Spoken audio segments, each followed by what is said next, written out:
Today I'm gonna show you how to mix your vocal with the instrumental and give enough space to it. Yo, what is up guys, welcome to a new video. My name is Wildcrow, and if you heard some of my songs, well, basically all of them have vocals, because the vocal is super important, especially nowadays with the streaming platforms. The vocal is one of the most important, if not the most important thing on a song. It needs to be clean, clear, and you need to be able to hear it perfectly and understand what it says. And that's what I'm gonna show you today in this video. But in this video, I'm not gonna show you how to do the processing of it, because I already have a really in-depth tutorial where I show you everything you need to know to process your vocals. So if you want to know how to process the vocal, just go and watch that video, but after this one, please, okay? First watch this video entirely and then go and watch that other video, so this way the YouTube algorithm is gonna love more this video. Otherwise, maybe it's just gonna kill it, and I don't want YouTube to hate this video and not show it to anyone. So please, after this one. So here I have the project of my song End of Time that I released the past July, and I already explained how I did this song. And here we have the vocals, as you can see. What I did on this vocal is just process them separately and layer them, and then render it to one vocal stem. Because you can see here the processing of the main vocal is pretty big, you know, EQ, soothe, de-essing, compression, and so. These are the side vocals, the harmonies, you know, and then all of this goes to this bus that has more processing. And as this project was way too big, you know, exporting it is good to save some CPU. And as you have seen in this last bus, I have two peak controls, and this is the first way to make your vocals sound clean in your mix. The first thing you need to take care is that the vocal is not masking itself. And yes, this can happen because you have way too much reverb or way too much delay. And then when you mix it with the instrumental, if the rest is also bad, then you have a big mess there and the vocal is not clear at all. So what you need to do is to sidechain a little bit the reverb and the delay to the dry signal. So this pretty balance is going to control the volume of the reverb, and this one is going to control the volume of the delay. And basically these two peak controls are going to control this. If you play it, as you can see, the volume is reducing here and also here. As this one is reducing a lot more, that's why I have two different peak controls to be able to control it. If you don't know how to do this, it's so simple. Just right click here, link to controller, click here and choose the right peak controller on peak, only on peak, and then click here and inverted mode. Then if you're using the pretty balance, you need to make sure the bass is on 0.2, otherwise you can see it's not at the right spot, it's not on 0, and then just with the volume you control it. It's way too much. I recommend you to go on -2, -4 dBs on the reverb, and on the delay depends a bit if what kind of effect you want. So this is without these effects, Try to say another word.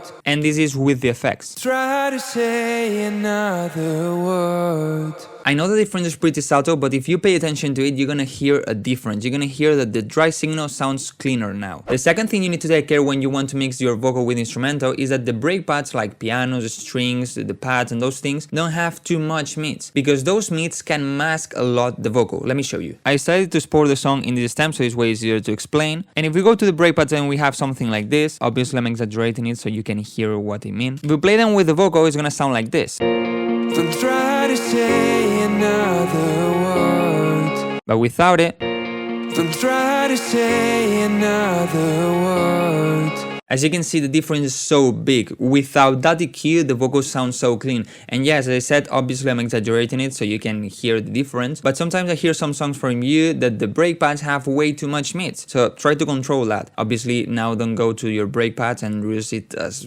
much as possible, because then it's gonna sound bad too. The third thing you need to do is obviously put the vocal at the right volume. That's obvious. What you can do is go here, take the volume of the vocal, put it on 0, and then start increasing while you're listening to the song, like this.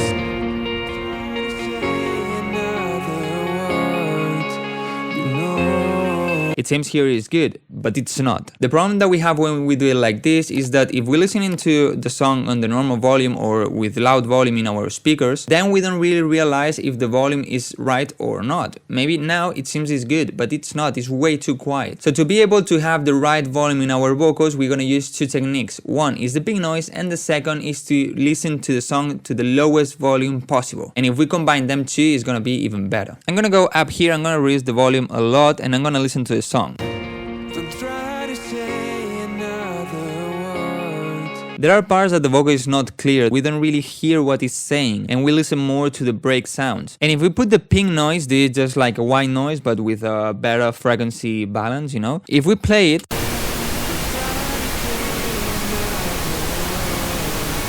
as you can hear, happens more or less the same. Yeah, we can hear the vocal, but it's not really standing out. It's more or less as the break sounds or as the drums. We don't really want this. We want it to be a little bit louder. So we're gonna combine these two techniques. We're gonna have here the pink noise, and we're not gonna reduce the volume a lot. You don't need to reduce it like this, you know, you need to be able to hear it. And from here, we're gonna do the same. Put the volume to 0 and start increasing it until we hear perfectly the vocal.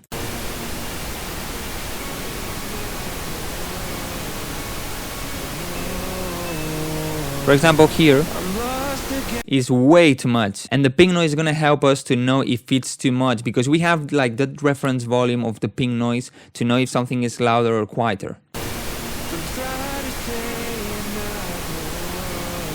Around here is good.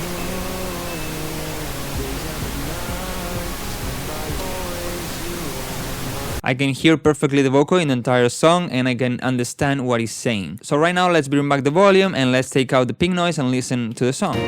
Don't try to say another word. It's good, but sometimes even with this it's not clear enough, and what you need to do is to sidechain the rest of the sounds to the vocal with an EQ.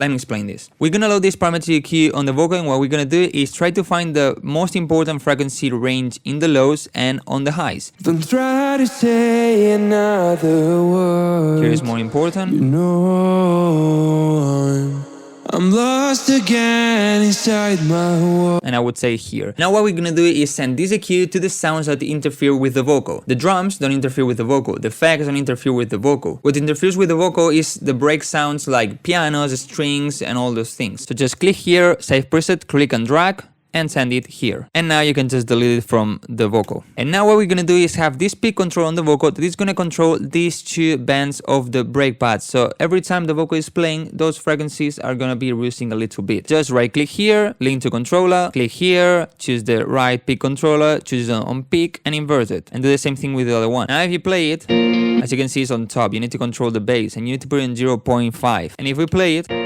don't try to say another word. as you can see, this is way too much, and we can easily hear that the frequencies are reducing, and we don't want this at all. So we want to reduce 2-3 dBs, and how to know this? I usually use this thing here, and I look when it's around 2.5. So these bands need to go and reduce more or less around here. Don't try to say another word. You know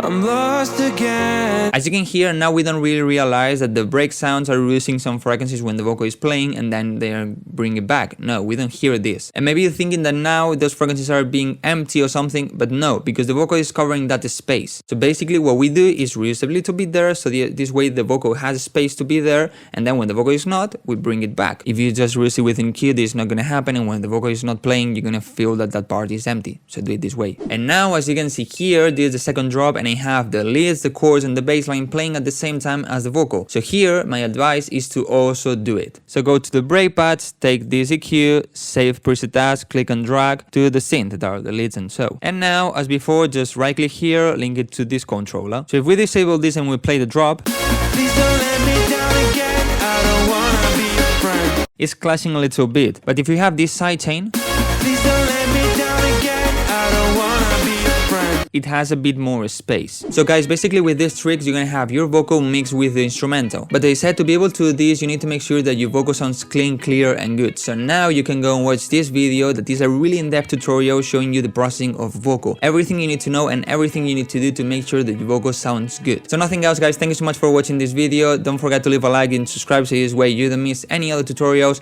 and see you in the next video.